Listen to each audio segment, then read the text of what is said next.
Hi friends, welcome to JS TV. నేను సతీష్ కుమార్. మీరు మొట్టమొదటిసారి నా ఛానల్ను మరియు నా వీడియోని చూస్తున్నట్లయితే దయచేసి సబ్స్క్రైబ్ చేసుకోండి. అలాగే బెల్ ఐకాన్ని ప్రెస్ చేయండి. బెల్ ఐకాన్ని ప్రెస్ చేసినట్లయితే మీకు ఆల్ అనే ఒక నోటిఫికేషన్ కనబడుతుంది. దాన్ని మీరు సెలెక్ట్ చేసుకోండి. నేను ఏ వీడియో పబ్లిష్ చేసినా కూడా వెంటనే మీకు నోటిఫికేషన్ రూపంలో రావడం జరుగుతుంది. చాలామంది ఇలా చేయకపోవడం వల్ల వాళ్ళకి వీడియో అనేది వెంటనే నోటిఫికేషన్ రావడం లేదు. బట్ నిదానంగా వస్తుంది. మీరు సబ్స్క్రైబ్ చేసుకునేంత మాత్రాన వీడియోస్ అనేది నోటిఫికేషన్ రావు. వెంటనే బెల్ ఐకాన్ ప్రెస్ చేసి ఆల్ అని సెలెక్ట్ చేసుకోవాలి. సో అలాగే ఎవరైనా కానీ మీరు కొత్తగా నా ఛానల్ని మరియు విజిట్ చేసినట్లయితే నా ప్రీవియస్ వీడియోస్ చాలా ఉన్నాయి.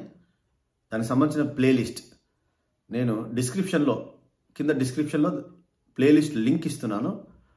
మరి మ్యూచువల్ ఫండ్కి సంబంధించిన చాలా విషయాలు ఆ ప్లేలిస్ట్లో ఉంటాయన్నమాట. నా ప్రీవియస్ వీడియోస్ అన్నీ ఉంటాయి. సో మ్యూచువల్ ఫండ్ అంటే ఏంటి అనే ఒక ప్రశ్నకు కూడా సమాధానము నేను మీకు డిస్క్రిప్షన్లో లింక్ ఇస్తున్నాను. ఆ వీడియోని మీరు చూడండి. సో ఖచ్చితంగా మీకు ఒక ఐడియా ఉంటుంది అనమాట. మరి అలాగే మీరు ఈ వీడియో పూర్తిగా చూడండి. పూర్తిగా చూస్తే మీకు క్లారిటీగా అర్థమవుతుంది. అంటే ఏమి డౌట్స్ వచ్చినా కూడా ఆ డౌట్స్కి క్లారిఫికేషన్ అనేది దొరుకుతుందన్నమాట. సో చాలామంది నన్ను అడిగే ఫోన్ చేసినప్పుడల్లా నన్ను అడిగే కొత్త వారికి వచ్చే డౌట్స్ అనమాట ఏంటంటే మ్యూచువల్ ఫండ్ కోసం ఫోన్ చేస్తున్నారు. కొత్త ఫండ్స్ రిలీజ్ అయినప్పుడు న్యూ ఫండ్ ఆఫర్స్ ఏదైతే మ్యూచువల్ ఫండ్స్ కొత్త ఫండ్ మార్కెట్లోకి అప్లై చేసుకోవడానికి లాంచ్ అయినప్పుడు నేను పెట్టిన వీడియోకి స్పందనతో వాళ్ళు ఫోన్ చేసి సార్ ఐపీఓనా అని అడుగుతున్నారు. సో ఐపీఓకి కొత్త ఫండ్ న్యూ ఫండ్ ఆఫర్కి మీరు తేడా ఏంటో తెలుసుకోవాలంటే ఈ వీడియోని మొత్తం చూడండి. నేను స్క్రీన్ రికార్డర్ ద్వారా మీకు సింపుల్గా వివరిస్తాను. మీకు అర్థమవుతుంది. ఐపీఓ మ్యూచువల్ ఫండ్ రెండు ఒకటేనా కాదా, ఇది మీకు చాలా అవసరం. కొత్త వారికి, ఆల్రెడీ మ్యూచువల్ ఫండ్లో ఇన్వెస్ట్ చేసిన వారికి అయితే, ఎక్స్పీరియన్స్ ఉన్న వాళ్ళకి, షేర్ మార్కెట్లో ఎక్స్పీరియన్స్ ఉన్న వాళ్ళకి అర్థమవుతుంది, వాళ్ళకి తెలుసు అనమాట. సో ఐపీఓ మ్యూచువల్ ఫండ్ ఒకటా కాదా అనేది నేను మీకు పూర్తిగా స్క్రీన్ రికార్డర్ ద్వారా రికార్డ్ చేశాను. నేను వివరిస్తూ వస్తాను. సింపుల్ ఇన్ఫర్మేషన్ మీకు అందరికీ అర్థమవుతుంది. అలాగే మన వీడియోలు చాలా ఫ్రెండ్లీగా ఉంటాయి. అందరికీ అర్థమయ్యే భాషలో చెప్పడానికి ప్రయత్నం చేస్తాను. నేను ఎక్కువ టెక్నికల్ వర్డ్స్ అనేది నేను వాడను. ఎందుకంటే డీప్గా టెక్నికల్ వర్డ్స్ వాడడం వల్ల బిగినర్స్కి అర్థం కావన్నమాట. సో బిగినర్స్కే కాదు, చాలా కొంచెం నాకంతా తెలుసు అన్న వాళ్ళకు కూడా అర్థం కావు. ఇంకొక విషయం ఏంటంటే, మీరు ఎవరైనా కానీ కొత్తగా మ్యూచువల్ ఫండ్లో ఇన్వెస్ట్ చేయాలనుకుంటే మీరు నాకు కాల్ చేసి నా యొక్క సపోర్ట్ సర్వీస్ తీసుకోవచ్చు. నా నెంబర్ నేను లాస్ట్లో ఇస్తాను. మీరు కాల్ చేయండి. కొత్తగా ఏ మ్యూచువల్ ఫండ్ అయినా కూడా, హెచ్డిఎఫ్సి అయినా, ఐసిఐసిఐ అయినా, ఎస్బీఐ అయినా, నిప్పాన్ ఇండియా అయినా, యాక్సిస్ మ్యూచువల్ ఫండ్ అని ఏదైనా కానీ నేను మీకు దానికి సంబంధించినటువంటి మంచి ఫండ్స్ని నేను మీకు రికమెండ్ చేసి వాటిలో ఇన్వెస్ట్ చేయించడం జరుగుతుంది అనమాట. ఆలస్యం చేయకుండా మనము వీడియోలోకి వెళ్దాం. సో మొదటగా మనము ఐపీఓ గురించి తెలుసుకుందాం. ఐపీఓ అనేది షేర్ మార్కెట్కి సంబంధించింది. సో ఐపీఓ అంటే ఇనిషియల్ పబ్లిక్ ఆఫరింగ్ అనమాట. సో ఒక ప్రైవేట్ లిమిటెడ్ కంపెనీ తన యొక్క కంపెనీ యొక్క కార్యకలాపాలని, వ్యాపారాలని విస్తరించడం కోసం ఈక్విటీస్ రూపంలో తన కంపెనీలో ప్రజలను షేర్ హోల్డర్స్గా మార్చుకోవడానికి ఇన్వైట్ చేసి షేర్ హోల్డర్స్గా ఒక అవకాశాన్ని కలిగించి తన కంపెనీలో భాగస్వామ్యంగా చేసుకునే ఒక ప్రక్రియలో పబ్లిక్కి ఒక ఆఫర్, అంటే మా కంపెనీలో మీ షేర్స్ ఇన్వెస్ట్ చేయండి అని ఒక ఆఫర్ ఇచ్చే ఒక ప్రక్రియ అనమాట. So private limited company public లిమిటెడ్గా పబ్లిక్ లిమిటెడ్గా మన ముందుకు వచ్చి తన కంపెనీతో కలిసి మన భాగస్వాములుగా షేర్ హోల్డర్స్గా ఉండే ఒక ప్రక్రియని ఐపీఓగా వాళ్ళు ఇన్వైట్ చేసి మనకు ఇన్వెస్ట్మెంట్స్ అనేది ఇన్వైట్ చేయడం జరుగుతుంది ఈక్విటీ రూపంలో. సో దీన్నే ఐపీఓ అంటారు. సో ఇది పూర్తిగా షేర్ మార్కెట్కి సంబంధించి, స్టాక్ మార్కెట్కి సంబంధించింది. సో ఐపీఓ అనేది ఫేస్ వాల్యూ అనేది ఒకసారి రూపాయి నుంచి 10 రూపాయల వరకు ఉండొచ్చు. సో ఈ ఫేస్ వాల్యూ మీతోనే మనకు అలాట్మెంట్ అనేది కాదనమాట.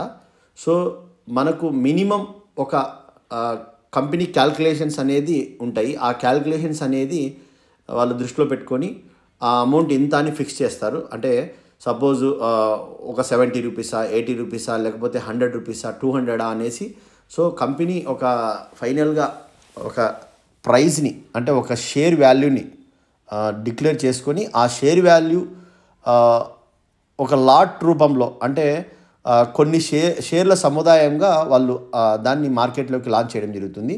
సో ఇది ఇక్కడ మీరు గుర్తుంచుకోవాల్సింది ఏంటంటే ఐపీఓ మనం అప్లై చేసుకున్నప్పుడు అది అలాట్ కావచ్చు, కాకపోవచ్చు. సో మనం ఒక డీమ్యాట్ అకౌంట్ ద్వారా దాన్ని అప్లై చేసుకుంటాము. సో ఒకవేళ అలాట్ అయితే మనకు ఆ లాంచ్ అయిన రోజు స్టాక్ మార్కెట్లో లాంచ్ అయిన రోజు అది ఆ కంపెనీ యొక్క ప్రీవియస్ చరిత్ర, పర్ఫార్మెన్స్, దాని యొక్క అప్పులు మరియు డెవలప్మెంట్ అన్నీ దృష్టిలో పెట్టుకొని ఆ యొక్క షేర్స్ యొక్క సబ్స్క్రిప్షన్ అంటే ఐపీఓ సబ్స్క్రిప్షన్ అనేది క్రియేట్ అవుతుంది. సబ్స్క్రిప్షన్ బట్టి ఆ యొక్క షేర్ వాల్యూ అనేది మార్కెట్లో లాంచ్ అయినప్పుడు ఫిక్స్ చేస్తారనమాట. సో ఒకసారి ఎక్కువ వాళ్ళు అనుకునే దానికంటే ఎక్కువ అమౌంట్కి షేర్ వాల్యూ లాంచ్ కావచ్చు. ఒకసారి 2-3 రెట్లు కూడా పెరగచ్చు. సో మీకు తెలుసు చాలా షేర్లు లాంచ్ అయిన రోజే విపరీతమైనటువంటి కాస్ట్తో పెరిగిన సందర్భాలు ఉన్నాయి. మరి అలాట్ అయిన వారు ఆ రోజే వాళ్ళు అమ్ముకొని వాళ్ళు లాభాన్ని తీసుకునే అవకాశం కూడా ఉంటుందన్నమాట. సో లేదంటే లాంగ్ టర్మ్ వాళ్ళు హోల్డ్ చేసుకొని మార్కెట్లో ఇంకా ముందుకు వెళ్ళే అవకాశం కూడా ఉంటుంది. ఇది ఐపీఓకి సంబంధించినటువంటి ప్రాథమిక సమాచారం అనమాట. సో ఏదేమైనా కానీ ఇది అలాట్మెంట్కి సంబంధించినటువంటి విషయం. అంటే మీరు అప్లై చేసుకుంటే అలాట్ అవుతుందా లేదా అనేది కంపెనీ యొక్క నిర్ణయం మీద ఆధారపడి ఉంటుంది. సో అదొకటి గుర్తుంచుకోండి. 100% అందరికీ వస్తుందని రూల్ ఏం లేదు. మేమైతే యాక్చువల్ మా ఎక్స్పీరియన్స్లో నాకు ఒక్కసారి వచ్చింది. చాలామంది మా ఫ్రెండ్స్ ఎంతోమంది అప్లై చేస్తే ఒక 100 మంది అప్లై చేస్తే ఒకరికో ఇద్దరికో ముగ్గురికో అలాట్మెంట్ అయిన సందర్భాలు ఉన్నాయి. బట్ మ్యూచువల్ ఫండ్ కొత్త ఫండ్గా అది ఆవిర్భవించినప్పుడు so unit value 10 rupees new fund offer అంటారు. సో దాని యొక్క ఆ స్థితి ఏంటి, ఆ యొక్క మరి ఏ విధంగా మనకు అలాట్ అవుతుంది అనేది కూడా మనము తెలుసుకుందాం. ఇకపోతే ఇంకా మ్యూచువల్ ఫండ్ అనేది అది మార్కెట్లో ఎన్ఏవిగా ఫండ్గా లాంచ్ కాకముందు ఎన్ఎఫ్ఓగా పిలవడుతుంది. సో ఎన్ఎఫ్ఓ పీరియడ్ అనేది మనకు ఒక డేట్ టు డేట్, సో ఈ డేట్ నుంచి ఈ డేట్ వరకు మనం అప్లై చేసుకునే పీరియడ్ అంతా ఎన్ఎఫ్ఓగా ఉంటుందన్నమాట. సో ఎన్ఎఫ్ఓగా ఉన్నంత కాలం మనము 10 రూపాయల యూనిట్ వాల్యూతో మనం అప్లై చేసుకుంటే అది మనకు అలాట్ అయ్యే అవకాశం ఉంటుందన్నమాట. 100% అలాట్ అవుతుంది. దీంట్లో ఎట్టి పరిస్థితుల్లో మిస్ కాదనమాట. సో మన కేవైసీ డీటెయిల్స్, మన బ్యాంక్ డీటెయిల్స్ అన్నీ కరెక్ట్గా మనం ఫోలియో నెంబర్ ఒకటి దానికి సంబంధించినటువంటి ఏఎంసీ ద్వారా అన్నీ క్రియేట్ చేసుకొని మనము త్రూ ఏఎంసీ అంటే ఒక అసెట్ మేనేజ్మెంట్ కంపెనీ ఏదైతే మ్యూచువల్ ఫండ్ను ఆఫర్ చేస్తుందో దాన్ని అసెట్ మేనేజ్మెంట్ కంపెనీ అంటారు, ఏఎంసీ అంటారు. సో దాని ద్వారా మనము అప్లై చేసుకున్నట్లయితే అది మనకు అలాట్ అయ్యే అవకాశం ఉంటుంది. Unit value 10 rupees. మనము ఈ డేట్లో అప్లై చేసుకుంటే 10 రూపీస్కి మీకు ఒక unit value new fund offer మీకు అలాట్ అయ్యే అవకాశం ఉంటుంది.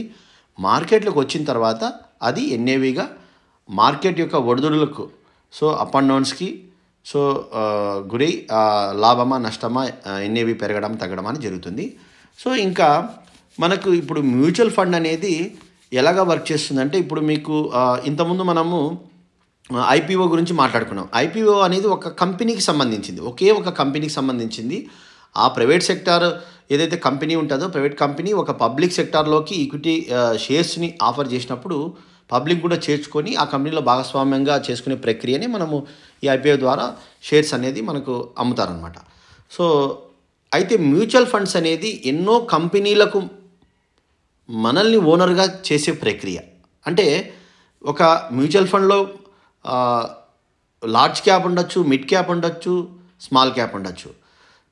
అంటే మనకు స్టాక్ మార్కెట్లో మనకు అన్ని రకాల స్టాక్స్ మీద బాగా పర్ఫామ్ చేసే కంపెనీల మీద ఈ యొక్క ఇన్వెస్ట్మెంట్స్ మన యొక్క ఇన్వెస్ట్మెంట్స్ అనేది ఫండ్ మేనేజర్ ఒక asset management company fund manager నియమించి ఫండ్ మేనేజర్ ట్రేడ్ చేయబడుతుంది అనమాట, ఇన్వెస్ట్ చేయబడుతుంది. వచ్చే లాభాలు మనకు ప్రతిరోజు డిక్లేర్ చేస్తూ ఉంటాయన్నమాట. సో దీనివల్ల మనకేంటంటే మ్యూచువల్ ఫండ్లో మీరు ఒక కంపెనీ కాదు ఎన్నో కంపెనీల మీద ఇన్వెస్ట్ చేస్తున్నారని గుర్తుంచుకోండి. సో అది మల్టీ అసెట్ అయినా కావచ్చు, మల్టీ క్యాప్ అయినా కావచ్చు, లార్జ్ క్యాప్ అయినా కావచ్చు, లేదంటే గోల్డ్ ఫండ్స్ అయినా కావచ్చు, లేదంటే రియల్ ఎస్టేట్ సంబంధించిన ఫండ్స్ అయినా కావచ్చు. తర్వాత ఎన్నో రంగాలు ఉన్నాయి. ఈ మధ్యకాలంలో మనం వీడియోస్ చేసాం, సపరేట్ థీమాటిక్ ఫండ్స్ అనమాట. అంటే మ్యానుఫ్యాక్చరింగ్ రంగానికి, ఆటోమొబైల్ రంగానికి సపరేటు, తర్వాత ఎనర్జీ రంగానికి, తర్వాత ఇన్నోవేషను, ఇలాగ ఎన్నో రంగాలలో పెట్టుబడులు అనేది ఆ సంబంధించిన కంపెనీల మీద మన యొక్క ఇన్వెస్ట్మెంట్స్ని డైవర్సిఫికేషన్ అనేది ఫండ్ మేనేజరు చేయడం జరుగుతుంది అనమాట. వచ్చే లాభ నష్టాలని మనకు ప్రతిరోజు ఎన్ఏవి రూపంలో డిక్లేర్ చేస్తారు.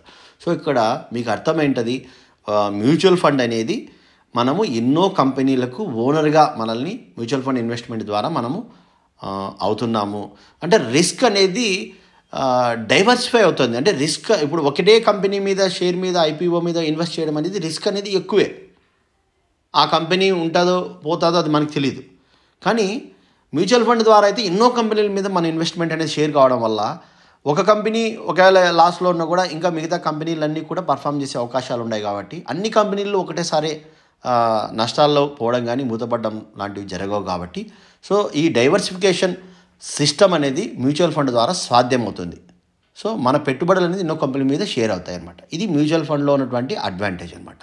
సో మీరు చాలామంది కాల్ చేస్తుంటారు, మరి ఐపీఓనా అని అడుగుతుంటారు. దయచేసి ఈ వీడియో ద్వారా మీకు అర్థమైంటుందని నేను అనుకుంటున్నా. ఐపీఓకి ఎన్ఎఫ్ఓకి డిఫరెన్స్ ఏంటో మీకు సింపుల్గా అర్థం కావడానికి ఒక చిన్న వీడియో చేద్దామని చేశానమాట. ఇంకా మీకు ఏమైనా డౌట్స్ ఉంటే మీరు ఖచ్చితంగా మీరు కామెంట్ సెక్షన్లో అడగండి, లేదంటే నా మొబైల్ నెంబర్ లాస్ట్లో ఇస్తున్నాను, మీరు అడగండి, నేను ఖచ్చితంగా మీకు సమాధానం చెప్తాను. ఇంకా మీకు ఏమైనా సమాధానం కావాలంటే షేర్ మార్కెట్కి సంబంధించిన విషయాలు అయితే మీరు లోకల్గా ఎక్కడైతే డీమ్యాట్ అకౌంట్ ఉందో అక్కడ అడ్వైజర్స్ ఉంటారు, వాళ్ళని అడిగి తెలుసుకోండి. మ్యూచువల్ ఫండ్కి సంబంధించిన సమాచారం అయితే నేను మీకు దాదాపు మ్యాక్సిమం మీకు ఇన్ఫర్మేషన్ ఇవ్వగలుగుతాను. ఈ వీడియో మీకు ఖచ్చితంగా ఉపయోగపడి ఉంటుంది నేను అనుకుంటున్నా. సబ్స్క్రైబ్ చేసుకోండి, లైక్ చేయండి. లైక్ చేసి చాలామందికి వీడియో షేర్ అవుతుంది అనమాట. Thank you very much. Bye.